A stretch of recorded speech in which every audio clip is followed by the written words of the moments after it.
Alright, for this Arma 3 how-to video, I'm going to go over garrisoning units and ungarrisoning them through the methods of Eden Editor, Achilles, and ZEN. So garrisons are really important in Arma 3 because without them you wouldn't be able to do things like building clearing, trench sweeping, or underground complex smashing. Now, without doing something like having all the units as separate entity groups, and that's not really viable because every time you have groups act as individuals, it adds one extra group for the server to load and handle, and that helps bottleneck the server and decreases everyone's performance. So this video is going to go over how to build garrisons in two separate ways through the Eden Editor. Then I'll go over how to do it in Achilles, and then how to do it in Zeus Enhance, also known as ZEN, and give my pros and cons for both. All four different methods that I will show you.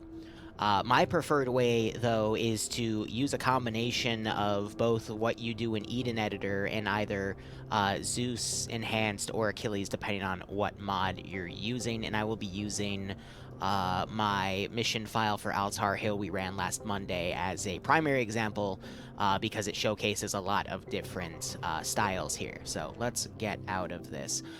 This mission file has both of the methods of garrison down, the standard path disable garrison and the set AI mode garrison method. So the pathing version is all you have to do is select the units, go to attributes, and go under, it's now buried under Object AI. It used to be in its own tab, but they bundled it in here ever since the latest Arma update, and you check off the pathfinding box, which, as you read, stops the AI's movement but not the target alignment. That last part is critical, and we'll get to that in a second when we talk about this method. But basically what this does is forces this guy to stay in place. He'll still circle like this, he'll still move his feet around, but he won't actually physically leave that position. But otherwise, it's a really good garrison method to utilize if you are expecting the players to come through multiple different potential avenues of transit, and so the AI isn't locked in a single direction, so that way if he's attacked from over here, he can actually turn and engage it. It's also nice because while the AI are targeting and doing this circle, let's say the players are trying to time hitting this guy, they can wait for him to pull away if they're out of grenades or flashbangs or whatnot, and then get a second to tap him before he, turns around and starts firing back. That is really good for more casual communities where they're just here for the atmospheric experience and whatnot. Now, there are ways to turn on and off pathing within Achilles and ZEN. With ZEN, we'll get to it when I start talking about the ZEN section, but it's literally you just click the unit, click a few buttons, and you can toggle it on and off manually. But with Achilles, you have to run commands, and I'll show you how to do that when we get to the Achilles section. But don't be afraid to disable pathing, despite what other YouTubers might say, because pathing disabling is a very good way of building garrisons. If you are worried that the AI are going to stay in place and the players are going to run around them, for an underground complex, it's always good to keep them disabled, because otherwise they're going to start running off and going through the building, and then they'll eventually, drop out of this area and then, fall onto the bottom of the bunker itself.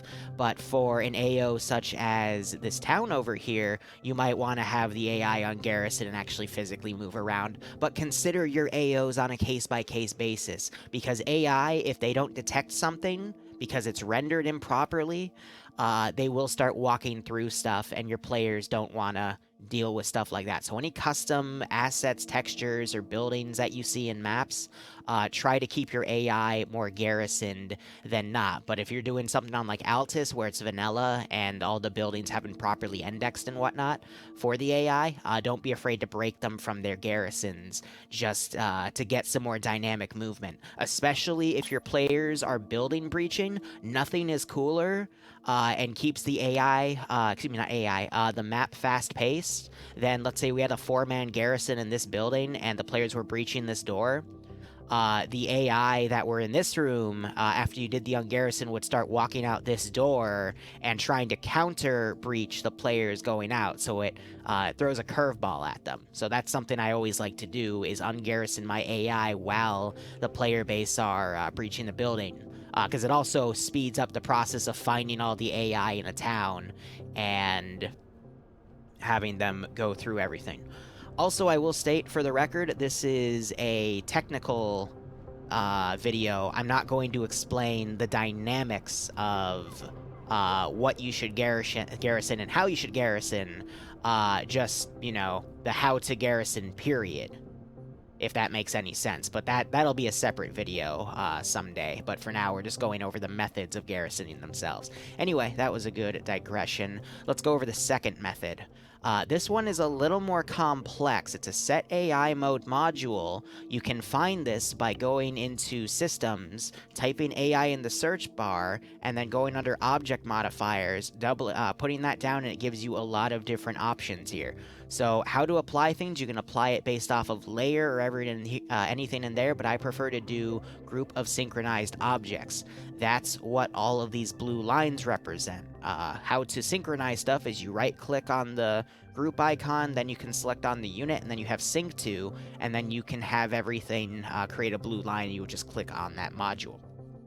But the key thing to disable for this method is the move area. Now, the main difference between disabling the movement of this and the pathing of the unit is that previous second half of the sentence I mentioned during the path, but not the target alignment. Now, what does that mean? This unit is synced this way. This is because this, I didn't tell the player base about this entrance, and I told them out of character not to use it, that thereby these guys were forced to attack in a single direction, because I made the path of the players linear. So he only needs to focus on this arc of area. He doesn't need to be doing a 360 circle to try to find the targets. When you disable the movement of this, from this AI mode, it doesn't let them move their feet.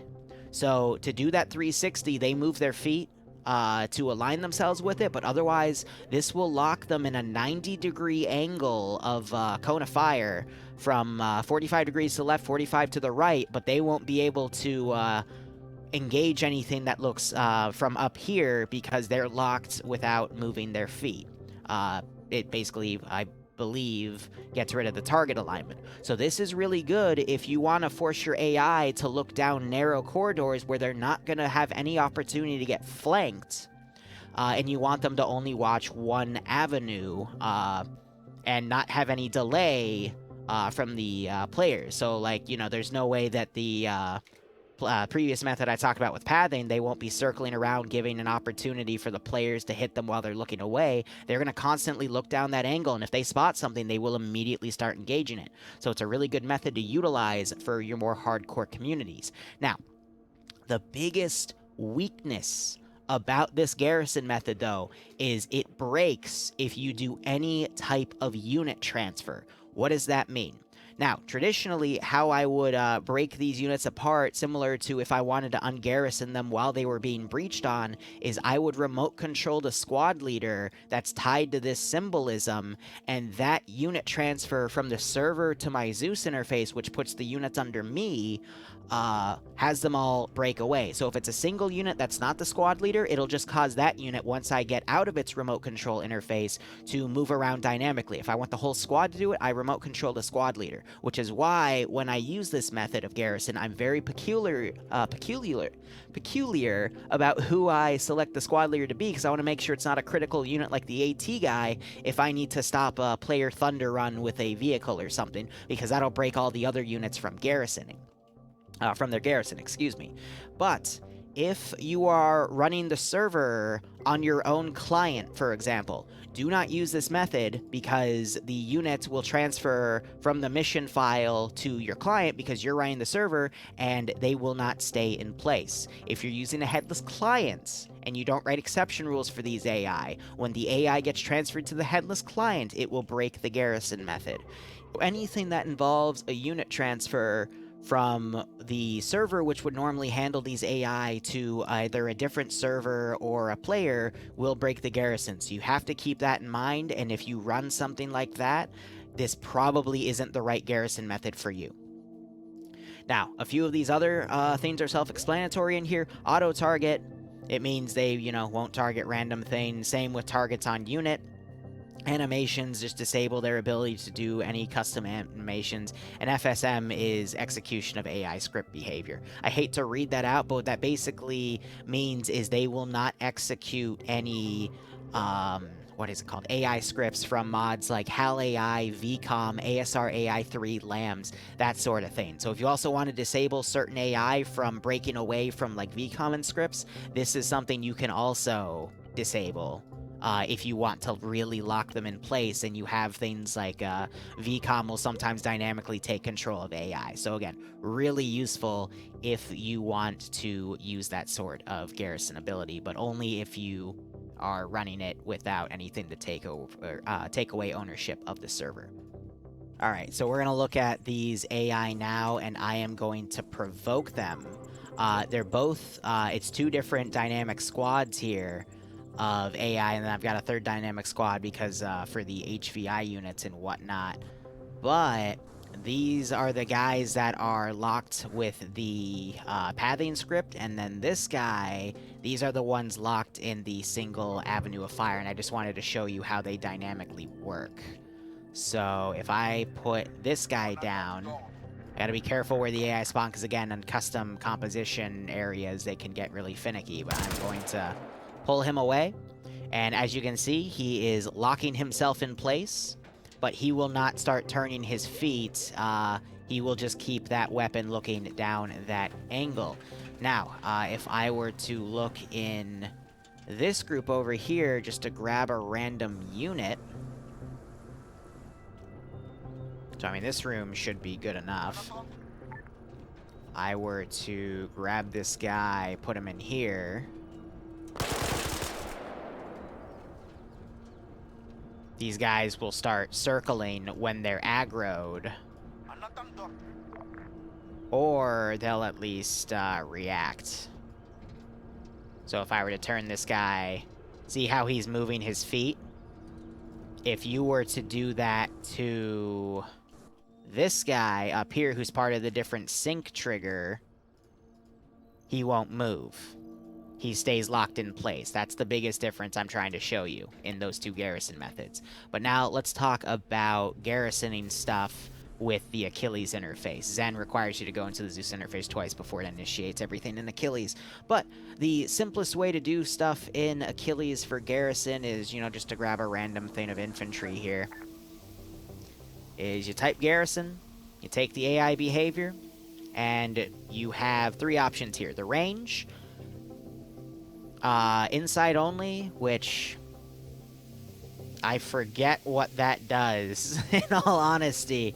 But the fill evenly is filling buildings evenly for bigger groups of AI. So if you want the AI to be garrisoned based off of where buildings have indexed AI can garrison, you can just set a big area, and then it'll throw them around on a random calculation. Now, the fill evenly is if there's multiple buildings within the garrison, it'll fill them evenly within the AO. I personally prefer to keep that off because realistically a garrisoned force would stay together in the same building, but that's just my personal opinion. Every Zeus is different because every community is different.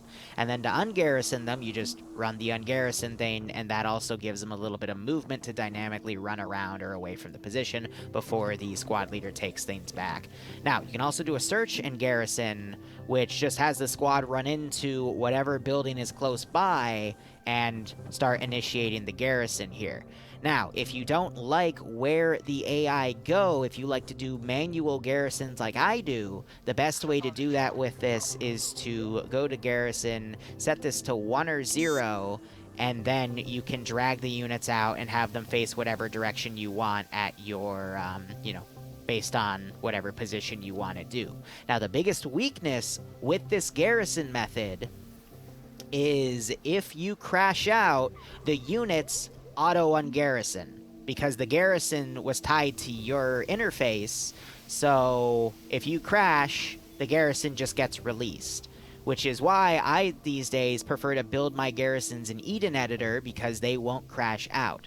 But if you do a pathing garrison, which is what we have in this bunker complex here, you won't be able to ungarrison something if, let's say, you needed to for whatever reason. Again, don't ever ungarrison custom compositions like these, because the AI will run through walls. But hypothetically, let me show you what happens when you do an ungarrison. So we know that this is the pathing one because of how this guy will turn his legs. But now, there's a different way you can do garrisoning with Achilles, because it has the luxury of when you open the units, you get an init box to run scripts directly on the units. There's actually a script you can run that can directly disable and enable the pathing of the units. So, select everything, double click that, you run this. I'll put this in the video's description. But see, that breaks all of the units and treats them as if they have their pathing disabled. Again, with ZEN, there's a different way to do it that's built into the interface, but you can do something like that. And then if you need to undo the pathing and have them dynamically jump out at players, again, you just select the group, double-click, and you run this to re-enable the pathing. And then boom, they all start going active again. So, whatever garrison method you prefer to do, these are how you can do things with Achilles. Now let's get to ZEN. Now, this is the ZEN interface, and it's a little different from Achilles, but this is the one that's going to slowly start replacing Achilles everywhere in the Arma community. But put a squad down, you go to modules, you type garrison, you get the ace option and the default AI option. I'm going to argue you don't use those. Instead, just select everything. Double click, go to abilities, and just turn the pathing off. And see how they immediately stopped? And then you can drag them around at your leisure, and then if you need to ungarrison them, all you have to do is select the group. You can hit the diamond or whatever symbol it is above the squad leader to have them all highlighted, and then click the pathing back on. And then they will immediately start moving back into formation. So that's how I would do it. For giggles, let's go ahead and look at how this works for Ace. You set the task radius, so how far off they go out. You can turn teleporting off, and what this will do is tell the AI to go garrison stuff in pre-placed positions based off of buildings and their indexes. And then you can set fill evenly, building by building, or random filling. And then it'll actually show you where the AI is going to go, and it'll let you know if there's not enough spots for these units to go, and then they'll start running in. So if you want to do something dynamic, like the search and garrison option in Achilles, this is another method that you can do it on. And the AI will path close to those spots, but not exactly. And then from there, similar to how Achilles is done, these garrisons are done on your client. If you crash out, you will... Sorry, I just found it funny that he ran over his spot. Again, it's not 100% accurate, but they'll ungarrison automatically, and then you can click a button, and then everything follows out. Though I will say Ace's method is the least intensive on your performance, because all of the things are seamless. There's no little button highlight, there's no delay. It's very quick. And then, of course, the garrison from here is something similar. You set the radius, building by building, top down. It's literally just... Achilles' way of doing it, Ace's way of doing it as well. But again, I prefer to just turn the pathing off manually, because that gets assigned to the server instead of your client, so if you somehow crash out, you don't have anything on garrison off of you. And there you go. That's all the technical stuff I use when I build my garrisons through Eden or Zeus, and how I have them interact with each other. Now, when to build a garrison, how to properly build a garrison, I touched on a few things, but that is all worthy of its own video. For now, I'll just say that every community is different. you as the Zeus and or mission maker have the best knowledge and how-to on how to do things like that, but if you're unsure, just ask your players, hey, would you rather go through a town and clear 20 AI in random buildings, or would you rather I put 8 of those AI in one building, 6 of these AI in the other, blah blah blah? Where should I put my AT troopers? Where should I put my hidden machine guns? Just ask your players. That's my golden rule of Arma 3, and your players will tell you how they want to play the game, and just comply off of that. But otherwise, that is it for this video, guys. So if you have any random questions, comments, concerns about Arma 3 technical stuff, please ask in the comment section, and I just might make a video of it, even though this was a Discord message. But either way, the best way to get these to me is through YouTube comments. So thank you so much for watching. Go operate operationally. Enjoy the rest of your day or night. Cheers, and have a good one.